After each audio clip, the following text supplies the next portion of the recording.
ஸ்ராவண்யாம் பௌர்ணமாஸ்யாம் அப்படின்னு ஆவணி ஆவட்டம்னு சொல்கிறோம். இந்த ஆவணி ஆவட்டத்திற்கு தேவையான பொருள் முதல்ல நம்ம சேகரித்து எடுத்து வச்சுக்க வேண்டியது. கிழக்கு பார்க்க உட்காண்டு நமக்கு ஆசனம் பலகாய் அல்லது பாய் எதையாவது போட்டு ஒரு ஆசனத்தில் உட்காரணும். அதற்கு பிறகு நமக்கு எதிர்த்தாப்பில் ஒரு ஆசனத்தை வச்சு அதில் எல்லாம் வச்சுக்க வேண்டியது. ஜலம் விடுறாப்பில் ஒரு தாம்பாளத்தை பக்கத்தில் வச்சுக்கணும். பித்தளை அல்லது வெள்ளி சொம்பில் ஃபுல்லாக ஜலம் வச்சுக்கணும். வெள்ளி பஞ்சபாத்திரம் அல்லது பித்தளை பஞ்சபாத்திரம் எடுத்துட்டு அதுலேயும் ஜலம் எடுத்து வச்சுக்கணும்.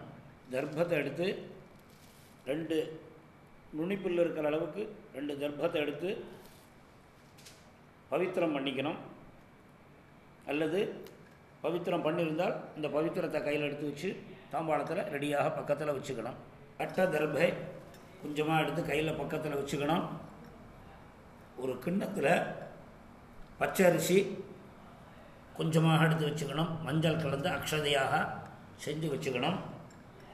ஒரு கிண்ணத்தில் கொஞ்சமாக எள்ளு தர்ப்பணத்துக்காக எடுத்து வச்சுக்கணும். பூனலை எடுத்து வச்சுண்டு சுவாமி குலதெய்வத்தை பெரியவாளை எல்லாரும் மனசில் பிரார்த்தனை பண்ணிட்டு சிராவணம் ஆரம்பிக்க போகிறோம் இப்பொழுது.